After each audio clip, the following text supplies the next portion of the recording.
Hello guys, ඔයගොල්ලෝ සාදරයෙන් ආදරයෙන් පිළිගන්නවා මගේ YouTube channel එකට. ඔන්න ඉතින් අද මම ඔයගොල්ලන්ට අරන් ආවේ පෙබරවාරි 14 වෙනිදා උණුනුවම රිලීස් වුණු Captain America Brave New World කියන Captain Americaගේ 4 වෙනි මූවි එක.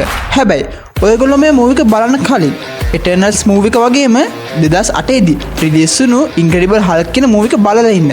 මොකද Incredible Hulk මූවි එකේ ඉන්න චරිත ගොඩක දායකත්වය අපිට මේ මූවි එකේදී බලා ගන්න පුළුවන් වෙනවා. ඔයා Incredible Hulk movie එක බලපු නැති කෙනෙක් නම් ඕගොල්ලන්ට පුළුවන් උඩ පෙන්නන කාඩ් එක ක්ලික් කරලා ඒ මූවි එකේ රිවිව් එකත් බලලා එන්න. ඒ වගේම අද කතාවේ ප්‍රධාන චරිතය විදිහට රංගපාන ෆැල්කන්. ඒක නිසා ෆැල්කන් මේ මාවල් ලෝකෙට ආවේ කොහොමද කියලා බලන්න ඕනේ නම් කැප්ටන් ඇමරිකාගේ මූවි සීරීස් එකත් බලලා එන්න guys. හරි එහෙනම් මේ මූවි එකට ලැබිලා තියෙන රේටින්ග්ස් ගැන කතා කළොත් 10න් 6ක IMDb එකක් වගේම 50% වගේ සාමාන්‍ය Rotten Tomato එකක් දැන් වෙනකොට මේ මූවි එකට ලැබිලා තියෙනවා. ඒ වගේම අද කතාවට යන්න කලින් ඔයගොල්ලෝ අපි කොස්සඩිමියා channel එකට අලුතෙන් ආපු අමුත් එක්නම් පහළ කළුවට තියෙන subscribe කියන බටන් එක ක්ලික් කරලා ඒක සුදු කරලා subscribersලා 40000 කඩේම පාස් කරන්න අපි channel එකට support එකක් දෙන්න අමතක කරන්න එපා. ඒ වගේම අද වීඩියෝ එකට මේ ගමන්ම like එකක් දාන ගමන් අපි යමු අද කතාවට.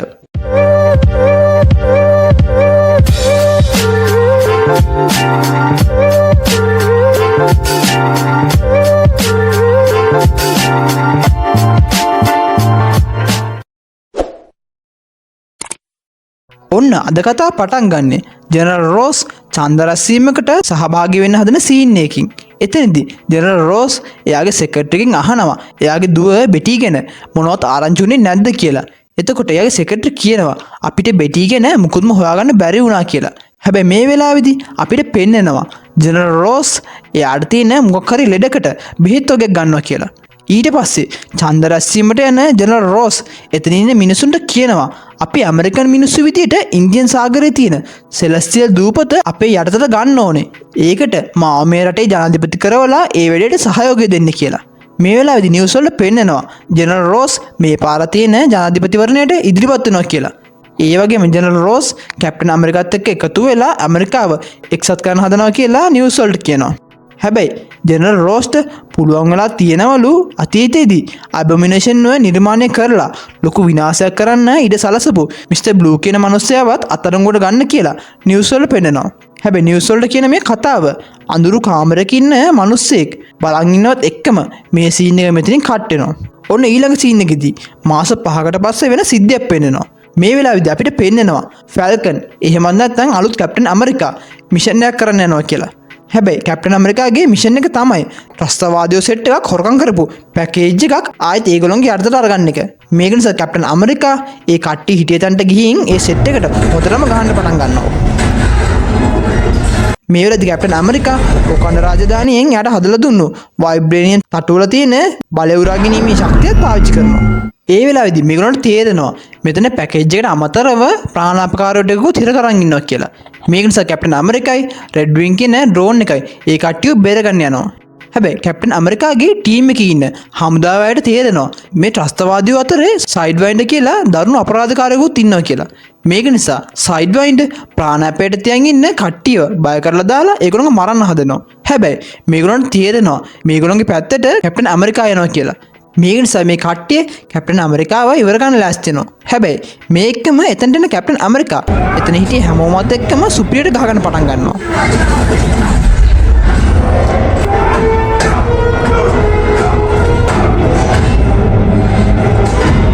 ඊට පස්සේ කැප්ටන් ඇමරිකා රෙඩ් වින්ගේ උදව්වෙන් ප්‍රාණාපකාරයෝ ටිකවත් බේර ගන්නවා.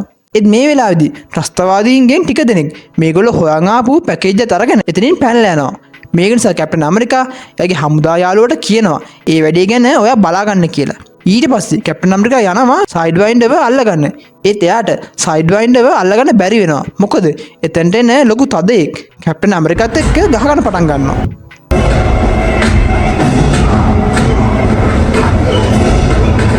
මේ වෙලාවේදී පැකේජ් එක අරන් පැනලා යන ත්‍රස්තවාදියෝ ටිකව අල්ලගන්න කැප්ටන් ඇමරිකාගේ යාළුවා ෆැල්කන් සූට් එකක් දාගෙන එතනට එනවා. එතනදී යාට පුළුවන් වෙනවා ඒ කට්ටියව අල්ලගෙන පැකේජ් එක එයාගේ බාරයට ගන්න. මේ වෙලාවේදී කැප්ටන් ඇමරිකාත් අර යත් එක ගහගත්තු තදයව පරද්දල් දානවා. මේ වෙලාවේදී ජෙනරල් රෝස් එයාගේ වයිෆ් මතක් වෙන්න එයාගේ සොහන ගාවට ගිහින් ඉන්නවා කියලා පෙන්නනවා. ඒ වෙලාවේදී ජෙනරල් රෝස් කියන කතාවෙන් අපිට තේරෙනවා දැන් ජෙනරල් රෝස් තමයි ඇමරිකාවේ ජනාධිපති කියලා. එතනදී එයාගේ සෙක්‍රටරි ජෙනරල් රෝස්ගෙන් අහනවා බෙටි තාම ඔයාට කතා කරන්නේ නැද්ද කියලා. එතකොට ජෙනරල් රෝස් කියනවා බෙටි තාම විශ්වාස කරන්නේ නැහැ මම දැන් වෙනස් පුද්ගලයෙක් කියලා. ඒකයි එයා මට කතා කරන්නේ නැත්තේ කියලා. මේත් එක්කම ජෙනරල් රෝස්ට කෝල් එකක් එනවා. ඒකෙදි ආමි එකෙන් ජෙනරල් රෝස්ට කියනවා කැප්ටන් ඇමරිකා පැකේජ් එක එයාගේ බාරයට ගත්තා කියලා. ඊට පස්සේ මිෂන් එක ඉවර කරපු කැප්ටන් ඇමරිකා එයා අඳුනන හමුදා සොල්දාදුන්ට කියනවා මේ පැකේජ් එක ගන්න හිටිය ගැනුම්කරුවවත් ඉස්සරහදී හොයාගන්න කියලා. මේත් එක්කම මෙතනට එනවා ජෝකින් ටෝරස් කියන කැප්ටන් ඇමරිකාගේ යාළුවා. මෙතනදී ටෝරස් එයා ත්‍රස්තවාදීන්ව පරද්දලා කරපු හපංකම ගැන ලොකු උජාරුවකින් කැප්ටන් ඇමරිකාත් එක්ක කියවන්න පටන් ගන්නවා. දැන් සෑම් ඇමරිකාවේ අලුත් කැප්ටන් ඇමරිකා විදිහට වැඩ බාර අරන් තියෙන නිසා ටෝරස් තමයි දැන් අලුත් ෆැල්කන්. මේක නිසා ටෝරස් කැප්ටන් ඇමරිකාට කියනවා එයා දැන් අලුත් ෆැල්කන් නිසා එයාට ෆයිටින් ටෙක්නික් ටිකක් කියලා දෙන්න කියලා. මේක නිසා කැප්ටන් ඇමරිකා ටෝරස්ව එක්කන් යනවා එයාව ට්‍රේන් කරන්න පුළුවන් කෙනෙක් ගාවට. හැබැයි මේ මිනිස්සයා පරණ කැප්ටන් ඇමරිකා තරම්ම ශක්තිමත් කෙනෙක්. එයාගේ නම තමයි අයිසයි බ්‍රෑඩ්ලි. මෙයාත් පරණ කැප්ටන් ඇමරිකා වගේම සුපර් සෝල්ජර් කෙනෙක්. හැබැයි ඇමරිකන් රජය මෙයාව අවුරුදු 30ක් තිස්සේ හිරකරන් තියාගෙන එයාට එක ජාතිය එක්ස්පෙරිමන්ට් කරලා. මේක නිසා මෙයා ඉන්නේ ඇමරිකන් රජයත් එක්ක ගොඩක් තරහින්. මෙතනදී සෑමුයි බෑඩ්ලි ආතලකට වගේ සෙල්ලමක් කරන ගන්නවා. හැබැයි මේ වෙලාවේදී සෑම්ට කෝල් එකක් එනවා. ඒකෙදි සෑම්ට ඉන්වයිට් කරනවා ජනාධිපතිව හම්බ වෙන්න දවල මන්දිරයට එන්න කියලා. හැබැයි මේක ඇහෙන බෑඩ්ලි එතනින් යන්න යනවා. මේක නිසා සෑම් බෑඩ්ලි එක්ක මේ ගැන කතා කරන ගන්නවා. බෑඩ්ලි කියනවා ඔයා මේ රටේ ජනාධිපතිට කියලා උදව් කරන්නේ ජෙනරල් රෝස්ට. ඒත් මේ මිනිස්සයා කැප්ටන් ඇමරිකාගේ උදව් ලබන්න තරම්වත් සුදුසු කෙනෙක් නෙමෙයි කියලා. එතකොට සෑම් කියනවා මන් දන්නවා එක ගැන ඒත් බලන්න අපේ රට වැටිලා තියෙන්නේ. ඒක නිසා මම මේ රටේ මිනිස්සුන්ට බලාපොරොත්තු ලැබෙන ඕන නිසා තමයි එයාත් එක්ක වැඩ ගන්න කියලා සෑම් කියනවා. මෙතනදී සෑම් තව කියනවා මට ජනාධිපතිව හම්බ වෙන්න දවල මන්දිරයට එන්න කියලා ආරාධනාවක් ලැබුණා. හැබැයි මට ඕනේ ඔයාවත් ඒකට එක්කන් යන්න කියලා. එතකොට බ්‍රෑඩ්ලි මේ සෑම්ගේ ආරාධනාවට අකමැත්තෙන් වුණත් එකඟ වෙනවා. ඊට පස්සේ මේ කට්ටිය කයියක් දාගෙනම දවල මන්දිරයෙන් එවපු වාහනයක නැගලා දවල මන්දිරයට යන්න පිටත් වෙනවා. අන්තිමට මේ කට්ටිය දවල මන්දිරයට එනවා. එතනදී මේ කට්ටිය මේ දවස මතක් වෙන්නත් එක්ක සෙල්ෆියකුත් ගන්නවා. හැබැයි මේ වෙලාවේදී මේ සිද්ධිය දිහා කවුරු හරි කෙනෙක් කැමරාවකින් බලන් ඉන්නවා කියලා අපිට තේරෙනවා. ඒත් එක්කම එතනට එන ජනාධිපතිගේ සෙක්‍රටරි සෑම් එක්කන් යනවා ජනාධිපති රෝස්ව හම්බ වෙන්න. එතනදී සෑම් ජනාධිපති රෝස්ට ස්තුති කරනවා. එයාට මෙතනට එන්න ඉන්වයිට් කරපු එකට.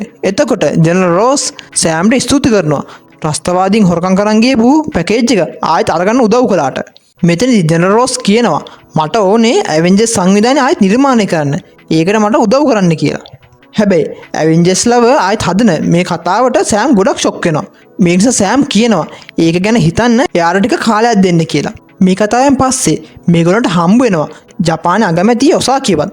මේක නිසා මේ කට්ටිය ඒගොල්ලන්ගේ යාළුකම තහවුරු වෙන්න එකට ඉඳලා ෆොටෝ එකකුත් ගන්නවා. ඊට පස්සේ ජනාධිපති රෝස් දවල මන්දිරයට ආපු කට්ටිය අමතන්න ගන්නවා. මෙතනදී ජනාධිපති රෝස් කියනවා ඉන්දියන් සාගරයෙන් මතු වුණු සෙලස්ටියල් පිළිමේ සම්පූර්ණයෙන්ම හැදිලා තියෙන්නේ වයිබ්‍රේනියම් වලටත් වඩා ශක්තිමත් ඇඩමැන්ටියම් ලෝහයෙන්. අපිට ඒක පාවිච්චි කරලා අපේ තාක්ෂණය ගොඩක් දියුණු කරගන්න පුළුවන් වෙයි කියලා ජෙනරල් රෝස් කියනවා. ඒ වගේම අපිට ජපානයෙන් තමා මුල්ම ඇඩමැන්ටියම් සාම්පලය හම්බුනේ. නමුත් ඒක ත්‍රස්තවාදීන් ටික දෙනෙක් පැහැරගත්තා. හැබැයි අපේ රටේ වීරයා කැප්ටන් ඇමරිකාට පුළුවන් වුණා ඒ ඇඩමැන්ටියම් සාම්පලය බේරගන්න කියලා ජෙනරල් රෝස් සෑම්ට ස්තුති කරනවා. ඒත් මේ වෙලාවේදී බ්‍රෑඩ්ලි එකපාරටම එතන හිටිය නිලධාරියෙක්ගෙන් තුවක්කුව කරගෙන ජෙනරල් රෝස්ව මරන්න හදනවා. හැබැයි සෑම් යාව නවත්තන්න හැදුවත් බ්‍රෑඩ්ලි සෑම්ටත් ගහනවා. ඒත් එක්කම එතන හිටිය කට්ටියක් එතන ඉන්න වෙන රටවල ඉහළ නිලධාරීන්ව මරන්න හදනවා. හැබැයි සෑමුයි ටෝරසුයි එකතු වෙලා ඒ කට්ටියව නවත්තනවා. හැබැයි මේ වෙලාවේදී බ්‍රෑඩ්ලි එතනින් පැනලා යනවා. මේක නිසා සෑමුත් එයාගේ පස්සේ පන්නන්න ගන්නවා. ඒත් එක තැනකදී හතර වටෙන් එන පොලිසිය බ්‍රෑඩ්ලිව වට කරනවා. එතනදී සෑම් බ්‍රෑඩ්ලිට කියනවා පැනලා යන හදන්නේ නැතුව පොලිසියට බාර වෙන්න කියලා. මොකද එයා එහෙම කළොත් එයාට කරදරේ වැඩි වෙයි කියලා. ඒත් බ්‍රෑඩ්ලි සෑම්ට දුකින් කියනවා මට ආයෙත් හිරේට යන්න බෑ කියලා. මේත් එක්කම බ්‍රෑඩ්ලිව පොලිසියෙන් අල්ලගෙන එයාව අත්අඩංගුවට ගන්නවා. ඊට පස්සේ ගොඩක් තරහින් ඉන්න සෑම් ජනාධිපති රෝස්ව හම්බ වෙන්න යනවා. සෑම් රෝස්ට කියනවා බෑඩ්ලිට එයාව මරන්න කිසිම හේතුවක් තිබෙන්නේ නැහැ. එයා නිකන් හැසිරුනේ එයාව කවුරු හරි පාලනය කරා වගේ කියලා. එතකොට ජනාධිපති රෝස්ගේ ආරක්ෂක ලේකම් සෑම්ට කියනවා එයාට හේතුවක් තිබ්බා ජනාධිපති රෝස්ව මරන්න. මොකද අවුරුදු 30ක් තිස්සේ ඇමරිකන් රජය එයාව හිර කරගෙන එයාට පරීක්ෂණ කරපු නිසා කියලා. එතකොට සෑම් කියනවා මට මේ සම්බන්ධයෙන් විමර්ශනයක් කරන්න ඕනි කියලා. ඒ ජනාධිපති රෝස් සෑම්ට ඒක කරන්න අවසර දෙන්නේ නැහැ. ඒ වගේම ජනාධිපති රෝස් සෑම්ට කියනවා ඔයාගේ යාළුවා මාව මරන්න හදපු වෙලාවෙ ඉඳන් මට ඔයා ගැන තිබ්බ විශ්වාසයක් නැති වුණා. ඒක නිසා ඔයාගේ බඩු ටික පැක් කරගෙන මෙහෙන් යන්න කියලා. මේ කිව්ව කතාවට තරහ යන සෑම් එළියට එන ගමන් ජනාධිපති රෝස්ගේ සෙක්‍රටරියට කියනවා මම හැදුවේ රෝස්ට උදව් කරන්න. ඒත් එයා මට කිව්වා මෙහෙන් යන්න කියලා. ඒක නිසා ඔයගොල්ලොත් ඒ මනුස්සගෙන් පරිස්සම් වෙන්න කියලා. මේ වෙලාවේදී ජෙනරල් රෝස් එයාගේ ලෙඩේට පෙට්ටි වගේ ගන්නවා කියලා අපිට පෙන්නනවා. හැබැයි අපි දන්නේ නැහැ එයාට තියෙන ලෙඩේ මොකද්ද කියලා. ඊළඟට සෑම් අඳුරන කෙනෙක්ගේ මාර්ගයෙන් හිරගෙදර ඉන්න බ්‍රෑඩ්ලිව හම්බ වෙනවා.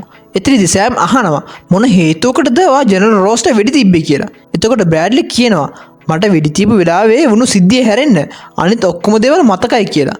ඒ වෙලාවේදී බ්‍රෑඩ්ලි දුකින් අඬන ගමන් කියනවා මට මේ පාර නම් කිසිම ගැලවීමක් නැහැ කියලා.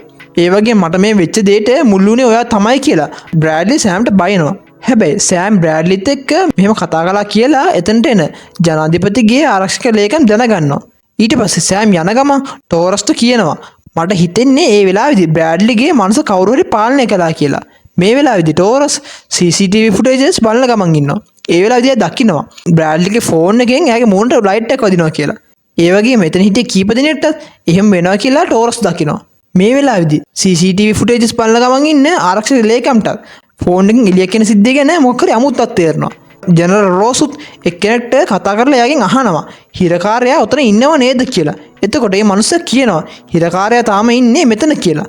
මේ වෙලාවේදී පාරේ යන ගමන් ඉන්න සෑම්ට තේරෙනවා අර ඇඩමැන්ටියම් සාම්පලේ මිලදී ගන්න හිටිය මනුස්සයා මේගොල්ලන් ඕනකමින් තමා දවල මන්දිරයට ගෙන්නගෙන තියෙන්නේ කියලා.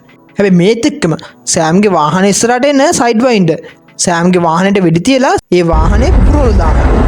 හැබැයි ඒකෙන් බේරෙන සෑම් සයිඩ් වයින්ඩර් එක්ක ෆයිට් කරන ගන්නවා. එතින්දි සයිඩ් වයින්ඩර් කියනවා ඇඩමැන්ටියම් සාම්පලේ මිලදී ගන්න හිටිය ගැනුම් කරුවා මට සල්ලි ගෙව්වා තමුන් ඉවර කරලා දාන්න කියලා. මේක නිසා කැප්ටන් ඇමරිකා සයිඩ් වයින්ඩර්ට සිහිය නැති වෙන්නම ගහනවා. හැබැයි මේ වෙලාවේදී සයිඩ් වයින්ඩර්ගේ ෆෝන් එකට කෝල් කරන ගැනුම් කරුවා සෑම්ට කියනවා "වා ඊළඟට වෙන්න යන දෙයට නම් කැමති වෙන්නේ නැති වෙයි" කියලා. මේ වෙලාවේදී ජනාධිපති රෝස් ප්‍රංශයේ ඉන්දියාවේ අගමැතිවරු එක්ක මීටින් එකක් තියෙන ගමන් ඉන්නවා. එතනදී ඒගොල්ලෝ කියනවා "ඔයාට තාම තමන්වත් ආරක්ෂා කරගන්න බැරිව ඔයා කොහොමද මේ වැඩේ කරන්නේ? ඒ නිසා අපි බැලුවේ මේ සෙලස්ටියල් දූපත ගැන ජපානත් එක්ක එකඟතාවයකට එන්න කියලා." එතකොට ජනාධිපති රෝස් කියනවා මම ජපානත් එක්ක මේ ගැන කතා කරලා බලන්නම්. ඉතකන් ඔය කට්ටිය පොඩ්ඩක් ඉවසලා ඉන්න කියලා. මේක නිසා ජනාධිපති රෝස් ජපානට යන්න පිටත් වෙනවා. මේ වෙලාවේදී සෑම් එයාගේ ඔෆිස් එකට යනවා. එතනදී සෑම් ටෝරස්ට සයිඩ් වයින්ඩර්ගේ ෆෝන් එක දීලා කියනවා එයාට කෝල් කරපු ගැනුම්කරුවෝ ට්‍රැක් කරගන්න කියලා. හැබැයි සෑම් බ්‍රෑඩ්ලි ජෙනරල් රෝස්ට වෙඩි තියපු වීඩියෝ එක බැලුවම එයාට තේරෙනවා බ්‍රෑඩ්ලි හදලා තියෙන්නේ ජෙනරල් රෝස්ව මරන්න නෙමෙයි වෙන මොකක් හරි දෙයක් කරන්න කියලා. ඒ වෙලාවේදී ටෝරස් හොයාගන්නවා ගැනුම්කරුවා ඉන්න තැන. හැබැයි එයා ඉන්නේ වර්ජිනියා වල තියෙන කැම්ප් ECHO 1 කියන මිලිටරි කැම්ප් එකක. මේක නිසා සෑම් එයාගේ බඩු ටික ඩෑස්ටි කරගෙන වර්ජිනියා වලට යන්න පිටත් වෙනවා. මෙයා මේ යන ගමනට ටෝරස්වත් එකතු කරගන්නවා. මේ අතරතුරේ ආරක්ෂක ලේකම් එදා වෙඩි තියපු හිරකාරයන්ව හම්බ වෙන්න යනවා. හැබැයි ඒ වෙලාවේදී එක හමුදා නිලධාරියෙක් ඒ හිරකාරය ඔක්කොටම වෙඩි තියලා එයාට වෙඩි තියා ගන්නවා. හැබැයි මේක දකින ආරක්ෂක ලේකම්ට තේරෙනවා ඒ හමුදා නිලධාරියාගේ වෝකි ටෝකි එකේ සින්දුව ප්ලේ වෙනවා කියලා. මේ වෙලාවේදී ජනාධිපති රෝස් ගුවන් යානයකින් ජපානට යන ගමන් ඉන්නවා. ඒ ජනාධිපති රෝස්ව හම්බ වෙන එයාගේ සෙක්‍රටරි රෝස්ට කියනවා අපි මේ ජපානට යන ගමන ගොඩක් අනුතුරුදායකයි. මොකද ඔබතුමා මරණ හදපු මිනිස්සු තාම එළියේ ඉන්නවා කියලා. ඒ ජෙනරල් රෝස් කියනවා අපේ නැති වුණු අන්තර්ජාතික සම්බන්ධතාවය ආයෙත් හදාගන්න තියෙන එකම විදිහ මේක විතරයි කියලා. මේ අතරතුරේ සෑමුයි ටෝරසුයි කැම්ප් ECHO 1 එක හොයන් යන ගමන් ඉන්නවා. හැබැයි ඒ වෙලාවේදී ඒගොල්ලන්ට දැනගන්න ලැබෙනවා හිරකාරයන්ට වෙඩි තියලා ඒගොල්ලෝ මරලා දාලා කියලා. හැබැයි ඒකින් බ්‍රෑඩ්ලිට මුකුත් වෙලා නැහැ කියලා සෑම් දැනගත්තම යාට ගොඩක් ලොකු සහනයක් එනවා. මේ වෙලාවේදී ජනාධිපති රෝස්ට කෝල් එකක් එනවා. හැබැයි ඒ කෝල් එකෙන් කතා කරන්නේ අර ගැනුම් කරුවා. ඒ වෙලාවේදී රෝස්ට තේරෙනවා යාව මරන්න හැදුවේ කවුද කියලා. මේක නිසා රෝස් අහනවා තමුන්ට මොනවද මගෙන් ඕනේ කියලා. එතකොට ගැනුම් කරුවා කියනවා තමුන් මාව මේ හිරගෙදර ගොඩ කාලයක් තිස්සේ හිර කරලා තියාගත්තා. ඒක නිසා මම මගේ වැඩේ ඉවර කළාම හැමෝම දැනගනි තමුන් කවුද කියලා. මේ වෙලාවේදී ජනාධිපතිගේ ආරක්ෂක ලේකමුත් බ්‍රෑඩ්ලිව වෙන හිර කාමරයකට මාරු කරනවා. මොකද මේ හිරගෙදර ඇතුලේ එයාට කිසි ආරක්ෂාවක් නැති නිසා. හැබැයි එයාට කෝල් කරන ජෙනරල් රෝස් එයාට කියනවා කැම්ප් ECHO 1 වලට යන්න කියලා. මේත් එක්කම සෑමුයි ටෝරසුයි කැම්ප් ECHO 1 වලට ළඟා වෙනවා. හැබැයි එතන ආරක්ෂා කරන්න CCTV වගේම ගාඩ්ස්ලා ඉන්නවා. මේක නිසා සෑම් රෙඩ් වින්ගේ උදව්වෙන් ඒ කාටත් හොරෙන්ම ඒ කැම්ප් එක ඇතුළට පැන ගන්නවා. ඊට පස්සේ ඒ කැම්ප් එකේ යටම තට්ටුවට ගියාම ඒගොල්ලන්ට තේරෙනවා මෙතන කවුරු හරි හිරකාරයෙක් ඉඳලා තියෙනවා කියලා. එතනදී ඒගොල්ලන්ට ලැබ් එකක් වගේ 아무තු කාමරයකුත් හම්බ වෙනවා. මේ දෙන්න මේ කාමරේ පුරා ඇවිදගෙන යද්දි මේගොල්ලන්ට තේරෙනවා මේකේ කවුරු හරි සයන්ටිස්ට් කෙනෙක් වැඩ කරලා තියෙනවා කියලා. එදින සෑම් දකිනවා ඉතින් දවල මන්දිරයේදී වෙඩි තියපු මිනිස්සුන්ගේ විස්තර වගේ මෙතන හිටිය මිනිස්සයා මොකක් හරි දෙයකට පාවිච්චි කරලා තියෙනවා කියලා. එතන තියෙන ෆයිල් එහා මෙහා කරලා බැලුවම සෑම් දකිනවා ජෙනරල් රෝස් සම්බන්ධයෙන්ුත් ෆයිල් එකක් තියෙනවා කියලා. ඒ වගේම ජෙනරල් රෝස් මොන පෙතිත් එතන තියෙනවා කියලා සෑම් දකිනවා. මේ වෙලාවේ ජනාධිපති රෝස් ජපාන් අගමැතිත් එක්ක මේ වුණු ප්‍රශ්න ගැන සාකච්ඡා කරන ගමන් ඉන්නවා. හැබැයි ජපාන් අගමැති ජනපති රෝස්ට කියනවා අපි දන්නවා ඔයා කරපු හොරකම ගැන ඔයා හැදුවේ අපෙන් හොරාගත්තු ඇඩමැන්ටියම් සාම්පලය අපිටම ආයෙ බාර දෙන්න නේද කියලා. මේ කතාව ජෙනරල් රෝස් විතර තේරෙන්නේ නැහැ. බලද්දි මේගොල්ලෝ හිතන් ඉන්නේ ජෙනරල් රෝස්ගේ අනුමැතිය යටතේ තමයි ඇඩමැන්ටියම් සාම්පලය හොරකම් කරලා තියෙන්නේ කියලා. මේක නිසා ජපාන් අගමැති ජනපති රෝස්ගේ ඉල්ලීම ප්‍රතික්ෂේප කරලා දානවා. මේ වෙලාවේදී ටෝරස්ට අර ගැනුම්කරුවගේ කම්පියුටරේ තිබිලා එදා වෙඩි තියපු මිනිස්සුන්ගේ ස්නායු පද්ධතිය ගැන තොරතුරු වගේ හම්බ වෙනවා. මේක දකින මේගොල්ලන්ට තේරෙනවා මේ ගැනුම්කරුවා ඒ වෙලාවේදී අර මිනිස්සුන්ගේ මනස පාලනය කරලා කියලා. ඒ වෙලාවේදී සෑමුත් එක වීඩියෝ එකක් දකිනවා. හැබැයි ඒකේ ඉන්නේ අපි ඉන්ක්‍රෙඩිබල් හල්ක් කතාවේ දැකපු මිස්ටර් බ්ලූ. මේත් එක්කම ගැනුම්කරුවෙක් විදිහට හිටියේ මිස්ටර් බ්ලූ එතනට එනවා. මේ වෙලාවේදී එයා කියනවා එයාගේ මොළයට හල්ගේ ලේ වැටුණු නිසා එයාගේ මුළු රූපෙම විකෘති වුණා කියලා. මිස්ටර් බ්ලූගේ විකෘති රූපය දැකලා සෑමුයි ටෝරසුයි දෙන්නම ෂොක් වෙනවා. මිස්ටර් බ්ලූ කියනවා ජෙනරල් රෝස්ට තේරුණා එයාට මගෙන් ගොඩක් වැඩ ගන්න පුළුවන් වෙයි කියලා. ඒක නිසා එයා මාව මෙතන අවුරුදු 10ක් තිස්සේ හිර කරගෙන එයාගේ ප්‍රශ්න වලට උත්තර හුවා කියලා. ඒ වගේම රෝස් දැන් දන්නවා මම තමා එයාව මරන්න හැදුවේ කියලා. ඒත් එයා ඒ වරදට බ්‍රෑඩ්ලිව තාම හිර කරන් ඉන්නවා. එයා කවදාම වෙනස් වෙන්නේ නැති කෙනෙක් කියලා මිස්ටර් බ්ලූ සෑම්ට කියනවා. මේත් එක්කම සෑම්ව නවත්තන්න එතනට ආමිකින් එනවා. මේක නිසා සෑමුයි ටෝරසුයි ඒ කට්ටියත් එක්ක ගහගන්න පටන් ගන්නවා.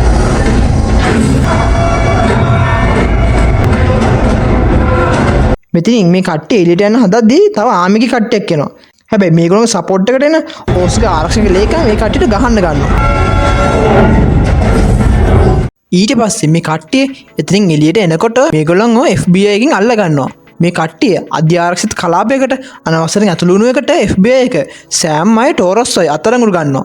ඒත් ආරක්ෂක ලේකම් උත්සාහ කරනවා මේගොල්ලෝ මේ කරන දේ නවත්තන්න. ඒ FBI එකේ කට්ටිය මෙයාට අහුම්කම් දෙන්නේ නැහැ. මේ වෙලාවේදී ඒ FBI එකේ කට්ටියගේ වෝකි ටෝකි වල සින්දුව ප්ලේ වෙන ගන්නවා. මේකම FBI එකේ කට්ටිය මොහොනේ වෙලා මේගොල්ලෝ වෙඩි තියන ගන්නවා. හැබැයි සෑම්ට අනිත් කට්ටියට පුළුවන් වෙනවා මෙතනින් පැන ගන්න. මේ වෙලාවේදී ජෙනරල් රෝස්ට යාගේ ඉහළ නිලධාරීන් දෙන්නෙක් කියනවා ජපානයේ හදන්නේ සෙලස්ටියල් දූපත අයිති කරගන්න. ඒක නිසා අපි ඒකට විරුද්ධව මොකක් හරි දෙයක් කරන්න ඕනේ කියලා. මේගොල්ලෝ මෙහෙම වාද විවාද කරද්දී ජෙනරල් රෝස්ට ලොකු පීඩනයක් දෙන්න අර ගන්නවා. ඒත් එක්කම මෙයාට එන තරහත් එක්ක මෙයා යාගේ නිලධාරීන්ට කියනවා ජපානත් එක්ක යුද්ධ කරන්න කටයුතු සූදානම් කරන්න කියලා. මේ නිසා එයාගේ සෙක්‍රටරියට කියනවා යාට ඉන්දියන් සාගරයට යන්න ක්‍රමයක් ලෑස්ති කරන්න කියලා. මේත් එක්කම සෑම් ආමි කැම්ප් එකකට එනවා. එතනදි සෑම් එයා අඳුනන ආමි සොල්දාදුවෙක්ට අර ජෙනරල් රෝස් ගන්න බෙහෙත් පෙති ටික දීලා කියනවා මේව ගන්න මොකටද කියලා මට හොයලා දෙන්න කියලා. ඊට පස්සේ සෑම් යනවා සයිඩ් වයින්ඩර් හම්බෙන්න. සෑම් එයාගෙන් අහනවා තමුන් මොනවද මිස්ටර් බ්ලූ ගැන දන්නේ කියලා. එතකොට සයිඩ් වයින්ඩර් කියනවා මිස්ටර් බ්ලූ කියන්නේ බෲස්ගේ ලේ නිසා සුපිරි මොලයක් හම්බුණු මිනිස්සෙක්. හැබැයි ජෙනරල් රෝස් එයාව පාවිච්චි කරලා එයාගේ වැඩ සේරම කරගත්තා. ඒ මිස්ටර් බ්ලූට ඕන වුණේ ඇඩමැන්ටියම් ප්‍රශ්නේ පාවිච්චි කරලා ජපානයයි ඇමරිකාවේ අතරේ යුද්ධයක් ඇති කරන්න කියලා සයිඩ් වයින්ඩර් කියනවා. මේක නිසා සෑම් ටෝරස් එක්ක ඉන්දියන් සාගරයට යන්න පිටත් වෙනවා. මේ වෙලාවේදී මිස්ටර් බ්ලූත් හමුදාවේ ඉහළ නිලධාරියෙක් ඉවර කරන්න එයාගේ ගෙදරට එනවා. මේත් එක්කම සෑමුයි ටෝරසුයි සෙලස්ටියල් දූපත තියෙන ඉන්දියන් සාගරයට එනවා. මෙතනදී සෑම් යනවා ජනාධිපති රෝස්ව හම්බෙන්න. ඒ වෙලාවේදී සෑම් කියනවා අර රෝස් එක්ක කැම්ප් එකෝ 1 සම්බන්ධයෙන් කතා කරන්න ඕනි කියලා. මේ වෙලාවේදී ඇමරිකන් යුද යාන අරන් යන පයිලට්ස්ලා දෙන්නෙක්වත් මිස්ටර් බ්ලූ මෝහනය කරනවා. සෑම් ජෙනරල් රෝස්ට කියනවා මිස්ටර් බ්ලූ තමයි මේ හැමදේම පිටිපස්ස ඉන්නේ. එයාට ඕනේ ජපානයයි ඇමරිකාවේ අතර යුද්ධයක් ඇති කරන්න කියලා. ඒ වගේම එයා කට්ටියගේ මනසව පාලනය කරලා වැඩ අරගන්නවා. ඒක නිසා එයා ඔයාගේ මනස පාලනය කරන්න බැරි කමක් නැහැ කියන සෑම් මිස්ටර් බ්ලූ ගාව තිබ්බ ජෙනරල් රෝස්ගේ තොරතුරු වගේ පෙන්නනවා. මේක නිසා සෑම් ජෙනරල් රෝස්ගෙන් අහනවා ඇයි මිස්ටර් බ්ලූ ගාව ඔයාගේ තොරතුරු තියෙන්නේ කියලා. ඒ ජෙනරල් රෝස් ඒ ප්‍රශ්නෙට හරි උත්තරයක් දෙන්නෙම නැහැ. මේක නිසා සෑම් එයාව ප්‍රෙෂර් කරනවා ඒ ප්‍රශ්නෙට උත්තරයක් දෙන්න කියලා. මේක ඉවසන් ඉන්න බැරිම තැන ජෙනරල් රෝස් කියනවා මගේ හදවත වැඩ ගන්න නැතුව ගිහින් මම මැරෙන්න හිටියේ. ඒත් මිස්ටර් බ්ලූ දුන්නු බෙහෙත් වලින් විතරයි මට බේරෙන්න පුළුවන් වුණේ කියලා. ඒක නිසා මම ඒකට ප්‍රතිඋපකාරයක් විදිහට එයාට අලුත් ජීවිතයක් දෙන්න හැදුවා. ඒත් එයා ඒක ප්‍රතික්ෂේප කළා. මම මගේ මුළු ජීවිතයම කැප කළේ මේ රට වෙනුවෙන් සේවය කරන්න. ඒ වගේම මට ඕන වුණා මගේ දුවට පෙන්නන්න මම කලින් හිටියේ දරුණු මිනිස්සයා වගේ නෙමෙයි කියලා. මේ කතාව අහන් ඉන්න කැප්ටන් ඇමරිකා ජෙනරල් රෝස්ට කියනවා මට තේරෙනවා සර් ඔයාලට දැන් ඕනේ මේ ලෝකෙට දෙයක් ඔප්පු කරන්න. හැබැයි දැන් මිස්ටර් බ්ලූ හදන්නේ එයාගේ උගුලට අපිව අහු කරන්න කියලා. මේත් එක්කම මේගොල්ලන්ට දැනගන්න ලැබෙනවා මේගොල්ලන්ගේ යුද යානා දෙකක් ජපානයේ යානාවලට පහර දෙන්න පටන් අරන් කියලා. මේක නිසා මේ යුද යානා දෙක නවත්තන්න කැප්ටන් ඇමරිකායි ටෝරසෝ ඉදිරියපත් වෙනවා. මේක නිසා මේ දෙන්න ඇමරිකන් යුද යානා නතර කරන්න හදනවා. ඒ ජපාන් යුද යානා ඇමරිකාවේ නැවුවලට පහර දෙන්න ගන්නවා. හැබැයි ඉතිරෙන මිසයිල් ටික ඉවර කරන්න සෑම්ටයි ටෝරස්ටයි පුළුවන් වෙනවා. ජෙනරල් රෝස් ජපාන් අගමැතිට කියනවා අපේ යුද යානා කවුදෝ කෙනෙක් පාලනය කරනවා කියලා. ඒත් ඒගොල්ලෝ හිතන්නේ ජෙනරල් රෝස් කියන්නේ බොරු කියලා. මේත් එක්කම ජෙනරල් රෝස්ට මිස්ටර් බ්ලූ කතා කරන්න ගන්නවා. මේ වෙලාවේ සෑම් ඔය ටෝරසුයි ඇමරිකන් යුද යානා නවත්තන්න හදනවා. මිස්ටර් බ්ලූ ජෙනරල් රෝස්ට තරහ යන දේවල් කියලා එයාව තරහ ගස්සන්න හදනවා. හැබැයි මේ වෙලාවේදී සෑම්ගේ පස්සෙන් ජපාන් යුද යානාව පනන්න ගන්නවා. හැබැයි ඒගොල්ලන්ගෙන් බේරෙන සෑම් ඇමරිකන් යානාව කරන ඇටැක් වලින් ඇමරිකන් නැව බේරෙන්න හදනවා. මේ වෙලාවේදී ටෝරස් එක මිසයිල් එකක් අක්‍රිය කරන්න ගිහින් යාවතේ පිබිරීමට අහු වෙනවා. මේ නිසා ටෝරස් සිහිය නැතිව මුහුදට වැටෙනවා. මේ නිසා කැප්ටන් ඇමරිකා ඉතිරි යානාව පස්සෙන් ගිහින් එගි හිටිය පයිලට් අයින් කරලා දාලා යානය නැවට වැටෙනගෙන් බේර ගන්නවා. මේ වෙලාවේදී ජෙනරල් රෝස් මිස්ටර් බ්ලූගේ කතන්දර නිසා ඇස් රතු වෙලා රෙඩ් හල්ක් විදිහට වෙනස් වෙන්න යනවා. හැබැයි එතෙන්ට එයාගේ සෙක්‍රටරි එයාට කියනවා කැප්ටන් ඇමරිකා අපේ යුද යානා දෙකම බිම දැම්මා කියලා. මේ කතාව ඇහෙන ජෙනරල් රෝස් ආයි යථා තත්ත්වයටපත් වෙනවා. හැබැයි මේ වුණු දෙයට මිස්ටර් බ්ලූ තරහින් කෑ ගහනවා. මේ වෙලාවේදී සිහිය නැතිව ඉන්න ටෝරසත් ආම්බෙකින් හොයා ගන්නවා. ඊට පස්සේ ටෝරස් හොස්පිටල් එකට එක්කන් ගිහින් යට සත්කමක් කරන්න ගන්නවා. මේ වුණු සිද්ධිය දැකලා සෑම් ගොඩක් දුක් වෙනවා. හැබැයි ඒ වෙලාවේදී යාව හම්බ වෙන්න එතනට බකි එනවා. බකි සෑම්ගේ හිත සනසන්න උත්සාහ කරනවා. ඒත් සෑම් දුක් වෙනවා. ස්ටීව් වගේ සුපර් හියුමන් සීරම් එක අරගෙන ශක්තිමත් කෙනෙක් වෙන්න තිබ්බනම් ටෝරස්ට මෙහෙම දෙයක් වෙන්නේ නැහැ කියලා. ඒ වගේම ස්ටීව් එයාගේ ෂීල්ඩ් එක මට දීලා වැරද්දක් කළා කියලා සෑම් කියනවා. ඒත් බකි කියනවා ස්ටීව් ඒ ෂීල්ඩ් එක ඔයාලට දුන්නේ ඔයා ශක්තිමත්ම කෙනා නිසා නෙවෙයි. මොකද ඔයා නිසාමයි එයා ඒක ඔයාලට දුන්නේ කියලා. ඔයා මිනිස්සෙක් විදිහට ඔයාගේ උපරිමයෙන් ඒක කරනවා. ඒක ගැන සතුටු වෙන්න කියන බකි සෑම්ටත් හමුදුවිලා එතනින් පිටත් වෙලා යනවා. හැබැයි මේ වෙලාවේදී සෑම් නිවුස් වලට දකිනවා හෙට ඇමරිකන් උසාවියෙන් බ්‍රෑඩ්ලිට මරණ දඬුවම නියම කරන්න හදනවා කියලා. මේත් එක්කම සෑම්ගේ යාළුවෝ හමුදා සභාවට දැනගන්න ලැබෙනවා අර බෙහෙත් පාවිච්චි කරන්නේ ලේවල ගැමා රේඩියේෂන් එක වැඩි කරන්නයි කියලා. මේ නිසා එයා මේක සෑම්ට කියන්න කෝල් එකක් ගන්න හදනවා. හැබැයි එතනට එන මිස්ටර් බ්ලූ අතිදෙවෙනි තරංග පාවිච්චි කරලා එයා ඒක සෑම්ට කියන්න කලින් එයාව මරලා දානවා. මේ වෙලාවේදී ජෙනරල් රෝස් හම්බ වෙන්න ආපු එයාගේ සෙක්‍රටරි ජනාධිපති රෝස්ට කියනවා මීටින් එකට වැඩ සූදානම් කරලා ඉවරයි කියලා. හැබැයි ජෙනරල් රෝස් ඒකට යන්න කලින් බෙටිට කෝල් එක කරගන්නවා. කෝල් එක ආන්සර් කරන බෙටි ජෙනරල් රෝස්ගෙන් සූදුක් විමසනවා. ජෙනරල් රෝස්ට බෙටි එයාත් එක්ක කතා කරනකොට ගොඩක් සතුටු වෙනවා. ජෙනරල් රෝස් කියනවා මං කලින් ගොඩක් වැරදි කළා. ඒත් දැන් මම හැම වෙලාවම try කරන්නේ හොඳ පුද්ගලෙක් වෙන්න. ඒ වගේම ඉස්සරහ දවසක මාත් එක්ක ඇවිදින්න යමුද කියලා ජෙනරල් රෝස් බෙටිගෙන් අහනවා. හැබැයි මේකට බෙටි කිසිම ප්‍රශ්නයක් නැතුව කැමති වෙනවා. ඊට පස්සේ ජෙනරල් රෝස් හිත සතුටෙන් මීටින් එකට යනවා. හැබැයි මේ වෙලාවේදී කැප්ටන් ඇමරිකාව හම්බ වෙන්න මිස්ටර් බ්ලූ වෙනවා. එතනදී මිස්ටර් බ්ලූ කියනවා මං හදපු ප්ලෑන් හැම එකක්ම ඔයා විනාශ කරලා දැම්මා. ඒත් ඇත්තටම මට ඕන වුණේ ජෙනරල් රෝස් කියන්නේ කවුද කියලා මේ ලෝකෙට පෙන්වන්න. එතකොට කැප්ටන් ඇමරිකා කියනවා ඔව් ඔයාට ඕන වුණේ රෝස් මරන්න නෙමෙයි. ඇත්තටම ඔයාට ඕන වුණේ රෝස්ගේ නම කැත කරලා දාන්න කියලා. මේ වෙලාවේදී එක නිවේදකයෙක් ජනපති රෝස්ගෙන් අහනවා ඒක ඇත්තක්ද ඔබතුමා ජපානයෙන් ඇඩබැන්ටිම් හොරකම් කරන්න ප්‍රස්තවාදීන් ටිකකට බාර දුන්නා කියලා කතාව කියලා. මේ වෙලාවේදී මිස්ටර් බ්ලූව අත්අඩංගුවට ගන්න එතනට ආමිකින් එනවා. මේක නිසා සෑම් යනවා ජනාධිපති රෝස් ගැන බලන්න. මේත් එක්ක මිස්ටර් බ්ලූ ඉන්ටර්නෙට් එකට රිලීස් කළා. යාව අවුරුදු ගාණක් තිස්සේ ජෙනරල් රෝස් හිර කරන් හිටියා කියන කතාව. මේත් එක්කම එතන තියෙන ස්පීකර් එකකින් මිස්ටර් බ්ලූගේ වොයිස් රෙකෝඩින් එක ඇහෙන්න ගන්නවා. මේ නිසා එතන සිකියුරිටි එකකින් ජනාධිපති රෝස්ව එතනින් එක්කන් යන හදනවා.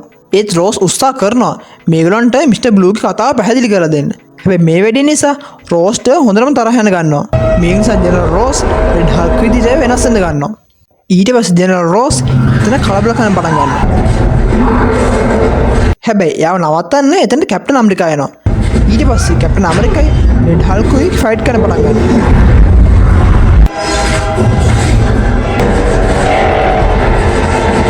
මේ වෙලාවේදී එතනට එන හෙලිකොප්ටර්ස් වගේකුත් රෙඩ් හල්ක් විනාශ කරලා දානවා.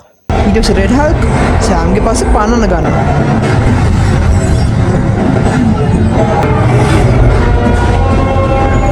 අන්තිමට සෑම් කතාවක් කියලා ජෙනරල් රෝස් සංසුන් කරන හදනවා.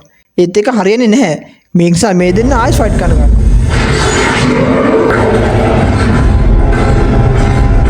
හැබැයි අන්තිමට රෙඩ් හල්ක් සෑම්ව අල්ලගෙන එයාගේ පිහාටුව කඩලා දානවා. ඊට පස්සේ එයාගේ ඔළුව පොඩි කරලා එයාව මරන්න හදනවා. ඒ සෑම්ට පුළුවන් වෙනවා එතනින් බේරෙන්න. සෑම්ගේ පහර දීම නිසා මේ දෙන්නම ඈතට ෆිසික් කරලා යනවා. හැබැයි රෙඩ් හල්ක් ආයෙත් එනවා. රෙඩ් හල්ක් ගාවට යන සෑම් ජෙනරල් රෝස්ට කියනවා මං දන්නවා රෝස් ඔයාට ඕනේ ඔයා හරි කෙනෙක් කියලා මේ ලෝකෙට වගේම බෙටිට පෙන්නලා දෙන්න කියලා. සෑම් මේ කිව්ව කතාවට රෙඩ් හල්ක් සංසුන් වෙන නිසා එයා ආයෙත් රෝස් විදිහට වෙනස් වෙනවා. මේත් එක්කම එතනට හමුදාවෙන් ඇවිත් එයාට බෙහෙත් කරන්න එක්කන් යනවා. මේ වෙච්ච සිද්ධිය නිසා බ්‍රෑඩ්ලිව හිරෙන් නිදහස් වෙනවා. බ්‍රෑඩ්ලි සෑම්ට ගොඩක් ස්තුති කරනවා එයාව හිරෙන් නිදහස් කරගත්තු එකට. ඊට පස්සේ සීන් එකේ පෙන්නනවා සෑම් මූද මැද තියෙන හිරගෙදරකට යනවා කියලා. එතනදී ජෙනරල් රෝස් හම්බ වෙන සෑම් ජෙනරල් රෝස් කියනවා මිස්ටර් බ්ලූ දුන්නු බෙහෙත් නිසා ඔයාගේ ඇඟ ඇතුලේ එයා අලුත් හල්ක් කෙනෙක් නිර්මාණය කරලා කියලා. එතකොට රෝස් අහනවා අයියෝ මාව බලන්න මෙහෙට ආවේ කියලා. එතකොට සෑම් කියනවා මම ආවේ ඔයාට අමුත් එක්ක මුණ ගැස්සන්න කියලා. ඒත් එක්කම එතනට රෝස්ගේ දුව බෙටි එනවා. බෙටිව දැක්කම ජෙනරල් රෝස් ගොඩක් සතුටු වෙනවා. ඊට පස්සේ සෑම් යනවා එයාගේ ගමන් සගයා ටෝරස් හම්බ වෙන්න.